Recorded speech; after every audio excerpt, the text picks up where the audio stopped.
കായംകുളം ചേരാവള്ളിയിൽ തെരുവുനായയുടെ കടിയേറ്റ് ഒരു സ്ത്രീയുടെ കൈവിരൽ അറ്റു. വീടിനുള്ളിൽ കയറിയാണ് നായ ആക്രമിച്ചത്. പ്രദേശത്ത് 9 പേരെയാണ് തെരുവുനായ ആക്രമിച്ചത്. മനീഷ് മഹിപാൽ ചേരുന്നുണ്ട് വിശദാംശങ്ങളുമായി. മനീഷ്, തെരുവുനായ ശല്യം രൂക്ഷമായ പ്രദേശമാണോ ഇത്? ഈ പരിക്കേറ്റവരുടെ ആരോഗ്യനില ഇപ്പോൾ എങ്ങനെയാണ്? കീർത്തനായി അടുത്തിടെ ഒന്നും വലിയ പ്രശ്നങ്ങളില്ലായിരുന്നു.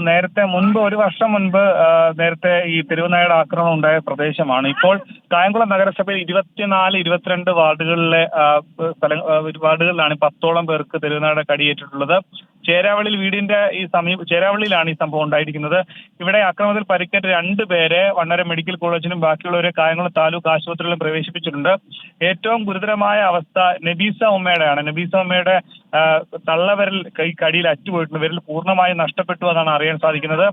ഒപ്പം തന്നെ ചേരാവള്ളി കോമളത്ത് രുക്മിയമ്മ, ചേരാവള്ളി അമൃതാഞ്ജലി, 7 വയസ്സുകാരി ശ്രേയ, ആമിന, അങ്ങനെ നിരവധി പേർക്ക് 10ഓളം പേർക്ക് നിരവധി പേർക്ക് പരിക്കേറ്റിട്ടുണ്ട്.